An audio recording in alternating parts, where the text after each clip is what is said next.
the Gen X Remix, Midlife, Laughs, and Next Acts. I'm your host, Tabatha Jones, also known as the Corporate Escape Sherpa. And today we have Michelle Chung, a former product designer turned life coach who helps high-achieving women remix their love lives.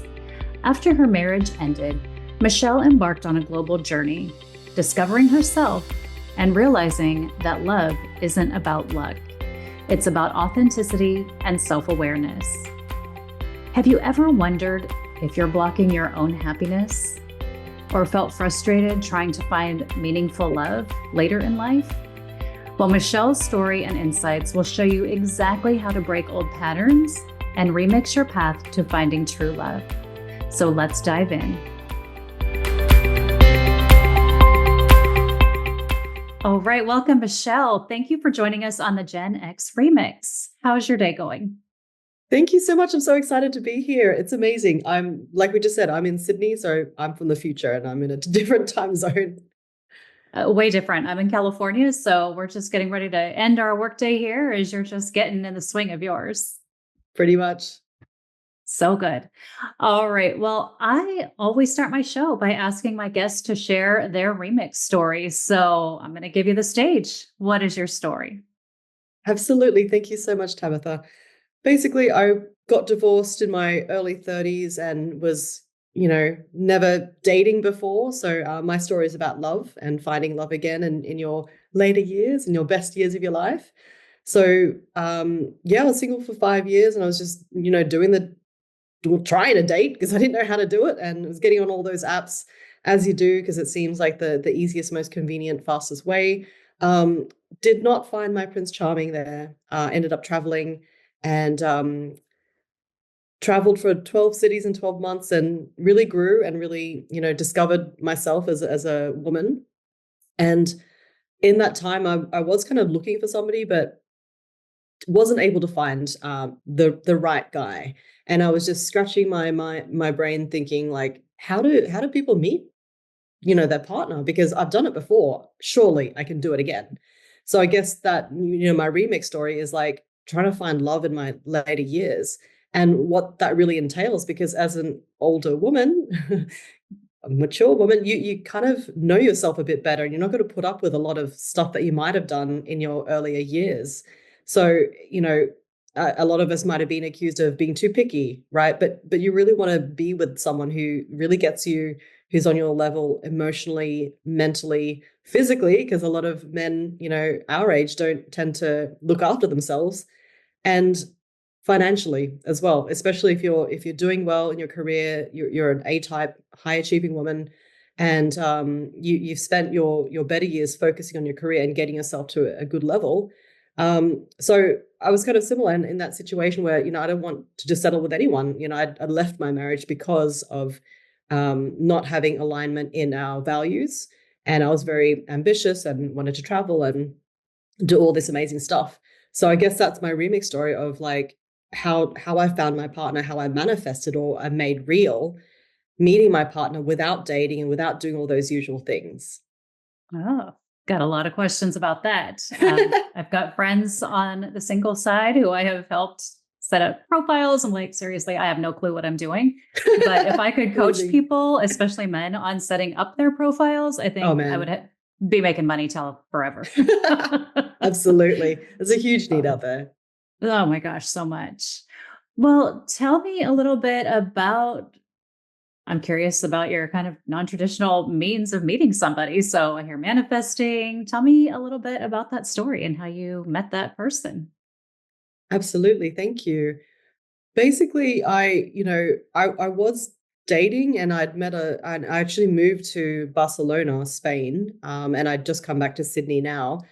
In 2018, I was, come back from my travels and I was like, okay, what do I do now? I've settled back in Sydney again. I have this great network of friends. I'm Latin dancing. I loved it. It was my passion. I was working. Everything was great. But then I was like, I'm still not meeting the guy. And I've just come back to Sydney after all this travel.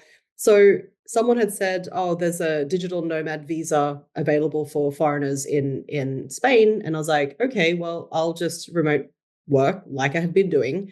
And I was umming and ahhing. And what really, I guess, tipped me over was listening to my intuition. It was really like, should I go? And there was a very strong voice inside of me that said, go. And I was like, okay.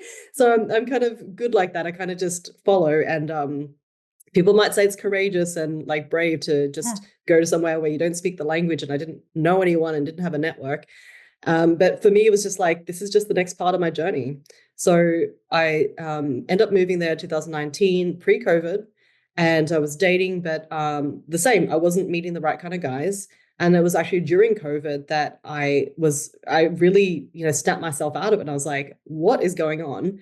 And I was listening to business podcasts, and one mentor, it was David Nagel from the Successful Mind podcast. And he said, if you're not getting what you want, the results in your life, you're resisting something. Mm. And that was a huge breakthrough, right? Because it was like, I'm doing all the right things. I'm getting myself out there. I'm sure I'm not really ugly and people, detest meeting me, but it was like, it was just me blocking that next relationship. And so what I did was I did some journaling, specific questions that I'd asked myself. And I got deeper and I had a huge breakthrough, and I ended up hiring a life coach, um, worked together to, get myself a new apartment. I was staying with a Spanish guy during COVID, and he was not the right match, but it was great. It was a temporary relationship, but I knew it wasn't going anywhere, and I didn't want to waste, the best years of my life, and still wanted to have a family. And I also followed my intuition again in setting up a book club to meet like-minded people. And get this, I actually titled my book club based on my core values of spirituality and personal growth and entrepreneurialism. And so my book club was clearly titled Book Club Spirituality and Personal Growth Book Club. That was it. And it drew in the right people. It was not, thank you. It was not meant for dating. It was not meant for, seeking the right guy. It was just me expressing who, like, my life purpose of bringing people together and growing and developing. And what do you know? A couple of months later, my Prince Charming turns up. So he was exactly the kind of guy that I'd manifested, that I wanted to manifest. Manifesting simply just means to make happen, to make real. For all the left-brained, super, logical people out there, the manifesting isn't as woo as you think. It's actually very scientific. It's just like gravity. You can't see it. You can't explain it so well. It's there. It works, right? So basically, Raf had just turned up. He was also going through his own processes in his life. I couldn't have hurried the process any earlier because previously to that, he was married. So I couldn't have been, it was a 5-year process, and, my tarot cards were saying it's a waiting game. So I was just like, okay, I'm just going to hold on. But that's basically how it happened. It was a lot of internal work, the manifesting, the getting clear, the breaking through resistance and my own beliefs about my next relationship. And from that, that's pretty much the system that I help women now to manifest and meet their ideal partner as well. Wow. What a great story. I mean, I get the 5 years was like a long time, but the reality is you took that time and used it to the best of your advantage completely. I mean, traveling all over the place, meeting all kinds of people, really diving in and working on yourself. I tell you, a lot of us just don't ever pause and do that. And even if we try, there are other people sometimes who kind of, weigh in or are kind of maybe adding different energy. So it's kind of a gift to have that time to get really clear on what you want and set yourself up for success as you're moving forward. Are you able to share with us maybe what it was that you were resisting that you uncovered as you were working through this? Yeah, 100%. Thank you for asking. It was funny because it always seems really unrelated, and therapists will always say to you, "Oh, it's your mother or your father." And I basically, asked myself 3 questions. I have to figure out what those questions were again, but it was basically, what am I not seeing? What do I need to know? Um, what do I need to yeah, understand, or something like that. And on the surface, your question, your conscious mind will start giving you like all the regular things, right? um and then when you keep asking that question, you break down to the more unconscious and then the more subconscious level, all that programming that we'd inherited from our parents between the ages of 0 and 7, as therapists will tell you and psychologists, all that inherited belief system and customs and traditions, and those things that your parents, they didn't know what they were doing, so we don't blame them. So my breakthrough, I guess, was around my dad. It was around not being able to please my dad. And a lot of the time, that resistance will keep you stuck because that's the programming that has worked so far and has protected you. But then all of a sudden, you're like, I want a different life. And then we haven't upgraded our computer software to version, Love 2.0. And we're still trying to get the results with the old program. And as Albert Einstein says, the definition of insanity is doing the same thing over and over, expecting different results. So we really need to reprogram ourselves at a very subconscious level.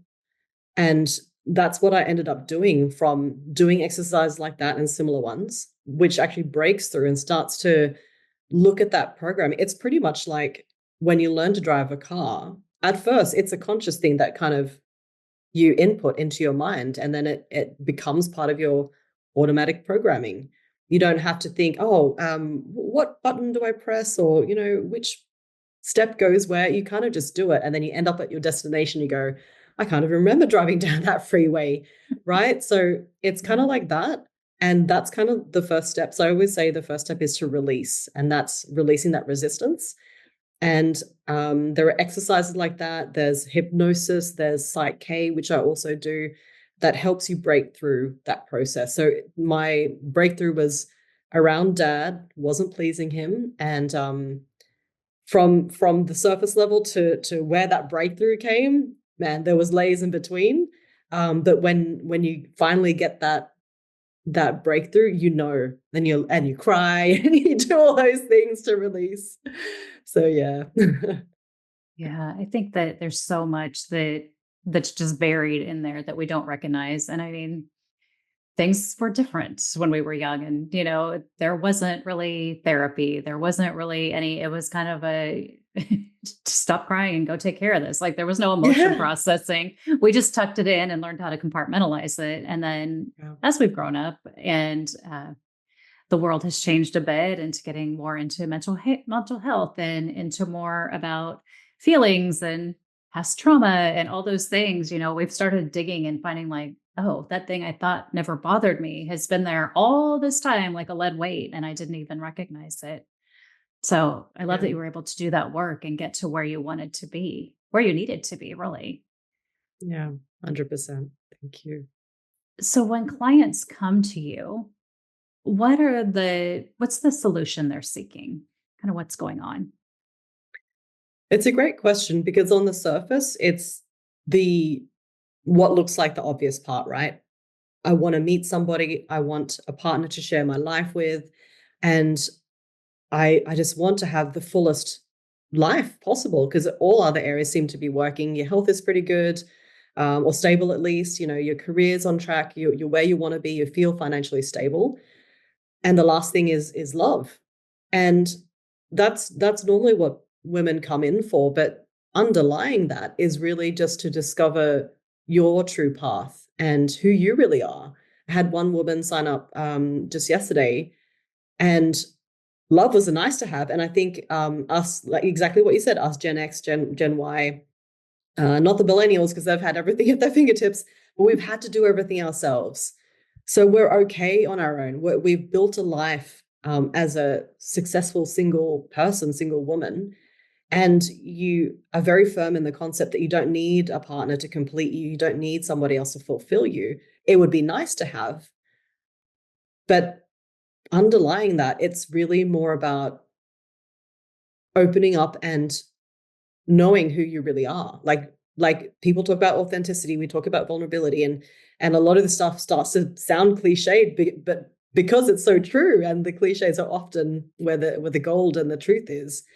And that's really what we want, because we've been so gaslighted that you should be this, you should be the perfect mum, and also a working woman, and also, and we're pushed and molded in so many different shapes and sizes that we've forgotten who we are. And like any program that actually gives you transformational results, it's all about the personal growth work. Anything else, like this woman who's just come on, she's done a ton of other programs. She wanted to be a personal stylist. She wanted to do merchandising, or, many other career choices. And did she act on them and turn them into a business? No, because the self-esteem and self-confidence isn't there. So that's really what people are looking for, because that's the underlying foundation you need in order to go for that job that you want, pitch for that career. Hey, meet that right guy, that soulmate, because you're wanting to attract somebody from your soul. That's the reason why you call it soulmate, and not from the armor that you've built up, or that gaslighting that you've built up. Because when you're attracting from that part, that's what you're getting. And he's put his armor on, and you've attracted each other's armor. And then all of a sudden you're in this relationship and you're like, oh, I didn't realize you were so soft and loving and kind on the inside. And, oh, I didn't realize you were this and this and this. And maybe that's not a match anymore. Yeah. So that's really what we want to do. So many great points there. I think the confidence, I always come back to that because I work with women a lot in the career space or escaping corporate to start their own business. And confidence, it's amazing how low some women's confidence is. And I've been there, right? You've been there, I'm sure. We all have, yeah. Really easy for people to knock it down, but it takes a lot of work to build it back up and get to that space where you can come into the world with your true face, your true authentic self, and not be worried about being judged or being worried about disappointing people. Because at the end of the day, your job isn't to make everybody happy. It's not to, you're not going to jive and vibe with everybody that you meet, and that's okay. I met a woman yesterday. I mentioned I was speaking to that event yesterday, and she's super sweet. She came here from another country. She's a diplomat. And she said, I just don't really know how to fit in. Like, I don't know how to be like these people and how to be so this way and how to be. And I'm like, well, first of all, until you stop trying to be that way, you're not going to be happy. That's not who you are. That's not how you are. So who are you? Like, how do you want to be in the world? And I think about our conversation, and to me, I'm like, that's it. How do you want to be in the world? And then how do you want to be in that relationship so that you're moving forward in that right way? I say the right way for you as an individual. But yeah. Exactly. I think, and you've hit it on the head, because this generation of women, our generation of women, because of all that conditioning, and like I said before, our next step really has to be about finding that authentic soul within and sharing that with the world, because that's really the gold. We're not about pleasing anyone. Like, you get into your 40s and 50s and you're like, man, the 30s are hard because you're trying to please everyone. Right. You get to this the 40s are right, like, 50, you're like, screw that, I'm not. Yeah, absolutely. And you get to a point where you're like, no, I'm done with like pleasing other people. And, and I guess finding a relationship this time around really is about just pleasing yourself, because you don't need somebody for your financial wellness, exactly. your mental wellness, your emotional wellness. You can do that on your own. And not saying we don't need men, and we're going to put them in a bottle, and but we want to find ourselves first, and then be able to attract your counterpart, your complementary masculine, that can actually share experiences. And I love universal law, and when we're talking about the law of balance and law of gender and all these things, it always talks about the duality complementing, and we have that duality within ourselves. and we need to come back more into our feminine, which is just more it just means internal in Chinese medicine. It's left side, internal, the earth below, the moon. This is all feminine. But we're too used to being in our masculine because we've had to. You know, we're successful in our business, we're career focused, we're working our way to the top. And, you know, that is all masculine traits. And we've lost that part. And I think that's where a lot of women are going awry, going askew, because we feel like, hey, that's worked for success and career. I'm just going to be that way in my relationships. And with men, they don't want to, you know, straight men, they don't want to date another man in their relationship. They want a woman. And I used to think of myself, what's wrong with me? Maybe I should just be more girly or feminine, or I don't know, like the other girls who seem to be getting all the guys. And I was like, I don't know, that doesn't feel right to me. I don't want to be like that. I just want to be me and then have someone who's like supporting me. So I feel like, you know, we're having to rebalance ourselves first and then be able to attract the masculine who complements us. And it's not about making our masculine less. It's just about elevating our feminine energy and being able to balance within. And that's going to have a whole flow and effect with society and the world in general. We're coming into a more feminine phase of our world, humanity, and women, we are leading this. We need to lead this, and we have to, because we've been through this patriarchy for so long. Yeah. I'm in the US, so that's hitting just a little different right now. We won't go down that rabbit trail. But yeah, I mean, I think that we are just in a space where we're really coming into our power and owning our voices, and not, it's my word for 2025, or my commitment to myself was, I'm going to stop judging myself so harshly. As women, we judge ourselves about everything. Yes, and when it comes to career and being a mom and being a wife and all the things, like, stop. Like, there's no bar to measure yourself against. You're just measuring yourself against your happiness and your authenticity.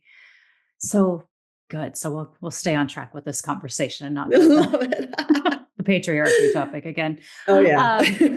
So, you know, it's funny. I hear a lot of friends who are single, people in their 50s. They're just like, oh my gosh, the dating pool. And they show me some of the things they're seeing, and I'm like, oh. So is it real that there are maybe just a lot of really amazing single women and maybe a little bit more chum on the male side? Like, what's going on in that dating space? Oh man. Well, I mean, I used to think the same. I was like, the good guys are married, they're gay, or they're dead. Someone said that once. I was like, oh man. But yeah, it's on the surface, it really looks like that, because women are have that higher EQ, that higher emotional intelligence. So we're able to develop it just a little bit faster or quicker. We embrace it a lot quicker. And it feels like a lot of the men out there are still like yet to do their inner work and yet to kind of, you know, be on par with what women are doing. But I will tell you, there are those men out there, those really decent, you know, emotionally available, financially stable, and available, like, men out there. They're not on the apps. They're not on those matchmaking sites. I wouldn't say that they've given up, but they're not doing the seeking anymore, because they're also finding a lot of women who are resisting what they have to offer. And I think guys get also tired when women are too strong. And I've had this, even my partner is kind of like, you're strong. And I'm like, yeah, that's just me. And then I've just realized, no, it's not. It's the gaslighting and the conditioning and the protection survival that I've had from my childhood. So I'm like, oh yeah, that's not me. So decent men are coming up against that. And, you know, I won't say to the ladies, oh, you just got to tone it down. No, I would never say that. But I would just say, you know, accept his masculinity and him trying to help you. Because the funny thing is, what I've learned from my partner and other men that I've interviewed, they just want to look after you. And for us women who are go-getters, it's like, oh, I don't need a man to do that for me. But that's his pre-programming, evolutionarily, biologically, that's what he's been programmed to do. So I guess just accepting that masculine is a way forward in opening up that communication between the right kind of people in your life. And I used to think of it as a weakness because I was like, oh, well, if you're helping me, that must mean you think I'm weak and that I can't do it for myself. And no, it does not mean that. It just means it's his only way of actually trying to show you that he's interested and that he's trying to open up a communication. Yeah, that's so funny. I'm smiling because I will literally throw my wrist out trying to open a jar of pickles before I will ask my husband, who's standing right there. And he's like, what are you doing? As I'm like just fighting the thing. And he's like, just give me the jar. I'm like, I got it. But you know, I kind of go that way in life, right? I was the oldest. I was the one who did the things. Yeah. So we're strong. Like you don't show those emotions. You go forward, you make it work. And you know, it hangs on with this. So if you find yourself in that space where you are single at any point, I think taking that time to really work through some of that. Why do I react like this when somebody offers to help me? I mean, I still, even with the work, still will fight that pickle jar. Or I still will try to do something myself before I'll ask sometimes. And I'll catch myself, why am I doing that? He's standing right there. I think it's almost like we've been so used to taking on everything that we've forgotten how to delegate, to outsource, like and us being in our positions in our career as well, we have to outsource. We need to have assistants. We need to have, house helpers and cleaners and things like that. And it's no shame to say that you need help. And it's actually giving help to people who want employment, right? So if we translate that kind of thinking into our relationships, just outsourcing some of the stuff that we've always had to take on ourselves, not saying you just automatically outsource your finances, because that's what a lot of women used to do. Like I know our mums probably were like, oh, the guy takes care of the money. Not in that way, but more in just like, yes, I know I can do it, but I would like to have help. So immediately I'm like, here's this jar. I know I can open it, but can you do it? So I purposely go and seek him out and just put it on his desk and he'll do it. So it's kind of fun. Oh my gosh. Well, I should just proactively practice that. I would say that would be a good thing. Oh my gosh, this has been so fun. So I guess my next question for you is really, you know, some of our listeners may be sitting here thinking, oh my gosh, I have got to meet Michelle. What is the best way for them to connect you and get to learn a bit more about the work you do? Thank you so much for asking. I'm on Instagram, Michelle Chung Coach. My website, michellechungcoach.com. And I'm also on LinkedIn, and I've got a free masterclass that's going to help you through 3 steps on exactly how the same process that I followed, my students have followed. One of them's getting married this month. And you can definitely do this and really shortcut your process, because it's not about, things have to be hard in order to be worthwhile. It's actually just following a very simple process, simple but not easy. And you can learn about all that in the masterclass. I love that. So all of those links will definitely be in our show notes so that our listeners can find you. And I can't wait to take a look and do a little more stalking out on your website. I always stalk my guests to see kind of what's going on. So amazing. What is one bit of advice that you'd like to leave our listeners with, or maybe a word of hope? Well, definitely the word of hope. There is someone out there for you. Your soulmate is looking for you. He's waiting for you. And I guess the fastest way to meeting him is for you to rediscover yourself and your life path and move forward on that life path. We need that movement. We need definitely you in that direction. And often your soulmate is the one who's going to be with you on that journey of discovery together and for your own self-discovery. So I would say that move towards the internal and just go forward on your life path, your purpose, your passions, and your soulmate will be waiting there for you. I love that. That's beautiful. Thank you so much for joining us today, for sharing your wisdom and advice. And again, this was so great. I look forward to staying connected with you. Thank you. Thank you so much. Thanks, Tabatha. I really enjoyed it. Thank you for tuning in to the Gen X Remix today, and a huge thank you to Michelle Chung for sharing her powerful story. Be sure to connect with her through the links provided in the show notes and grab her free tool. I'm sure it's going to be life-changing. Also, if you enjoyed this episode, please take just a moment to leave a 5-star review on Apple Podcasts. It helps more amazing women like you find us. And don't forget to grab your free copy of my guide, Escape with Confidence. Let's start remixing your career and heading toward your next act. Until next time, thank you for listening and have a fabulous week.